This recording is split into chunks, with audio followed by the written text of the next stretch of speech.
fellow Araxians. So guys, you made it. You were there when it required 100% territory control to lock a continent. You were there when Planetside 2 was briefly in the top 10 games played on Steam. You were there when Hausen was released. You were there when you locked continents through victory points. You were there when Planetside 2 set the world record for largest FPS match. So many epic moments. You were also there when H1Z1 and the Battle Royale craze hit. You were there when the developers were pulled off of Planetside. You were there for the layoffs, and you were there for the Combined Arms Initiative. You were there. You stuck with it through thick and thin. Sometimes loving it, sometimes hating it, but always looking to the future with hope for a better tomorrow.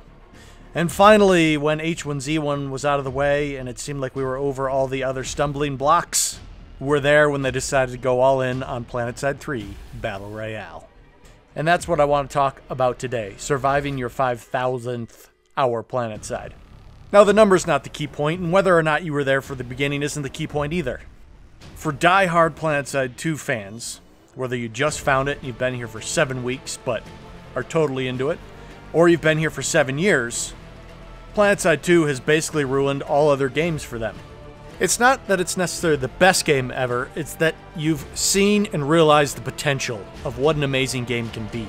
The freedom of action you have in Planetside 2, that is the sandboxy nature, that you can go be a frontline fighter, a sneaky infiltrator, driving a off-roading, jeeping type of harasser vehicle around, or hopping in a main battle tank. Not having to sit there and do matchmaking and wait in lobbies and wait in queues. Just landing Planetside and diving into the all-out carnage that is going on. But loving the game, being so excited about it, means you take it all the harder when the game doesn't do well. When there's server problems, when there's patch problems, when balance things seem a little bit out of whack. There's a natural cycle from the community of any game, and first it's hype, right? You're amped up, brand new game was released, you're excited about it. But after the glitz of the new release wears off, you start to look at it a little more objectively and you say, okay, well this needs to be addressed, this needs to be addressed, this needs to be addressed. And most of the time early in a game's life cycle there is patience. People understand that it's a major thing just to get a game released. People understand that some of the development has to happen after launch. And so that early phase is usually just really helpful, hopeful bug reports, or balance discussion, or just ideas, really looking to the future and being excited about it. And as long as the development company can keep up, can get it all done, you can hang in that phase for a while while people are still pretty hyped and amped because they feel like they're part of an ongoing, engaging development. But if the development company is not able to keep up, that's when people get frustrated. Why are these problems lingering? I reported this bug a year ago. I got in this game, I spent a bunch of money on this, and then you guys totally changed it. Stuff like that can really redirect the sentiment people have towards a game. But this second phase that still has a lot of anger isn't all bad. It means you still have the audience captured. People don't get upset about things they just don't care about. If your community's up in arms, that at least means, hey guys, we know you got something great here, but we need you to finish it. We need you to keep going. We need you to round it out. And as long as people are at least still angry, it means you haven't lost them. And the third and most dangerous phase for any title are when people just basically disengage.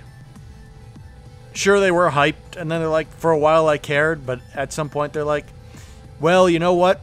It is what it is. I'm just going to live with it. I'm going to enjoy what's here. I'm not really going to go try hunt down bugs or create suggestions. I'm just going to enjoy what it is, but otherwise I'm not really invested in it. And that's the most dangerous place for a game to be.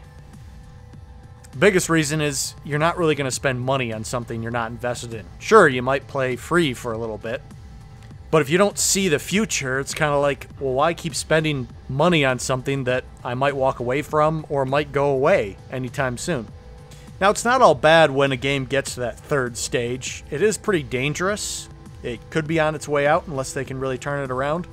But what it does do is give the game a little bit of relief almost from all the negative sentiment that they may have been getting in that second stage. when people still cared, but were pretty angry at how it's not really doing that well, or it's not moving forward very well. The third stage is dangerous because you risk really falling off the deep end and everyone really disengaging and losing your critical mass.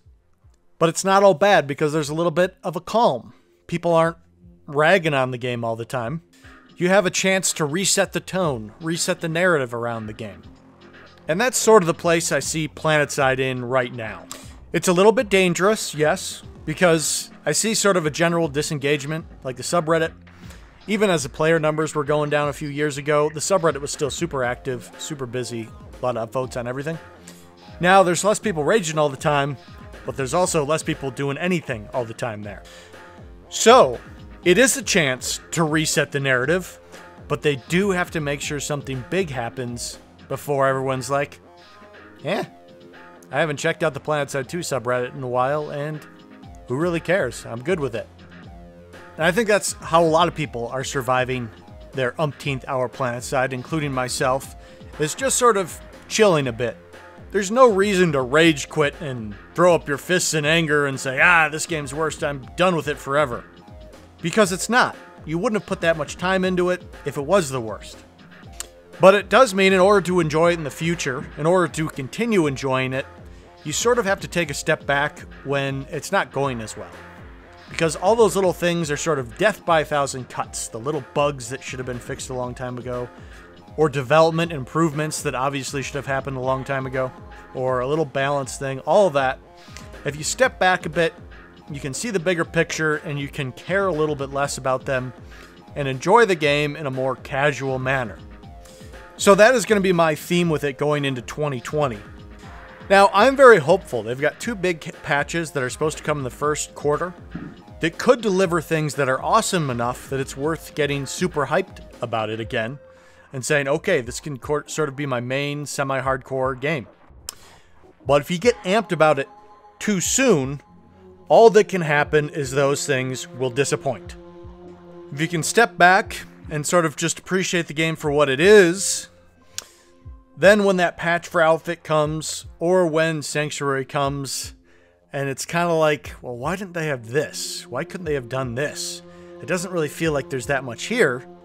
Then at least it's sort of like the bit of improvement that they do bring is a plus, rather than it being where they didn't reach the expectation bar, so that new development almost ends up in the negative category. So, the reason I'm bringing up how I'm going to survive my umpteenth hour Planetside is because in the new year, you're going to start to see a little wider range of videos from me. But I want to make sure people understand that it doesn't mean I'm going to stop doing Planetside videos, and I'm still going to deliver on all those advanced training videos and the lore videos I've talked about. It's just that I have to wait for Daybreak Games to develop that new hype cycle with some new exciting patches. Also, I've been approached by a few studios that want me to do some coverage for their game. And a few of them are titles that I've always wanted to check out anyways, I just never really had the time. And some of them are titles that are like, I never thought I'd play this game, but I'm definitely a guy that is don't knock it until you try it. So I want to go into a few games with an open mind and just see, hey, what do I think? And give my honest thoughts on it. I'm bringing this up, guys, because it's a big deal to a small content creator like me that a studio wants to sponsor a video. This whole YouTube thing has always been a hobby for me. I spend a lot more money on it than I make from it. But one sponsored video will generate returns to the tune of 20 or 30 of my regular videos. Just for playing some games that I've been itching to play for a long time, and it happens to be the perfect interim while I wait for the next exciting thing in Planetside to happen. So guys, when you see those videos pop up, and they'll be very obvious, I would appreciate you supporting them just like you do with my Planetside 2 content. One time I killed a guy in Planetside, and I got a rage tell basically accusing me of not having to work for anything that I had, expecting that since I was a Planetside 2 content creator, I either got boosts or support or somehow got something for free. Which is not the case at all. Everything I have in Planetside I either ground certs for, or I spent money for. I have not been supported by Daybreak Games in any form. No support in-game, not even to the tune of 1 cert, or sponsoring any videos. And I don't expect that. That's just not how Daybreak Games operates. I make Planetside 2 content because it's a passion. That said, when another company came and said, hey, we love your work, we want to sponsor a video from you. That's pretty awesome that they would be willing to put their money where their mouth is, so to speak, and offer an exciting opportunity like that I really want to take them up on. So thank you for supporting me when you see that opportunity pop up. That will afford me the opportunity for exposure to a wider audience, and I will continue to do Planetside videos even if the franchise is completely dead. So those people that may discover my channel while I'm doing some of these other sponsored videos will end up being exposed to Planetside 2, and maybe you'll even see a few more fellow Araxians showing up Planetside. But for now, to you existing loyal fellow Araxians, thank you for everything. Thank you for another great year. And I'd say see you 2020, but I'm going to try to eke out even one more video before then. Make up for lost time. I want to get into the topic of server merges. It's a little bit of a dicey topic. Everyone that I see comments, no, don't do server merges. They picture it just being done as sloppy as possible, where they basically squish the Euro servers together and squish the American servers together, and that's it. Done. And that is a terrible, unintelligent way to handle the server merges. And under that circumstance, they are rightfully scared about high-ping players, and they are rightfully scared about performance issues. But if done intelligently, it will actually reduce the high-latency players, and it will reduce performance issues. So those concerns are really void as long as it is executed well, and I'm going to explain that in the next video. So until next time, fellow Araxians, thank you again for watching and sharing these videos around, making sure you're subscribed and you hit the like button. Or even if you just throw in a comment letting the world know you were here. Doing all those things, or any of those things, to any video pays homage to the YouTube algorithm, and it helps my channel out more than you know.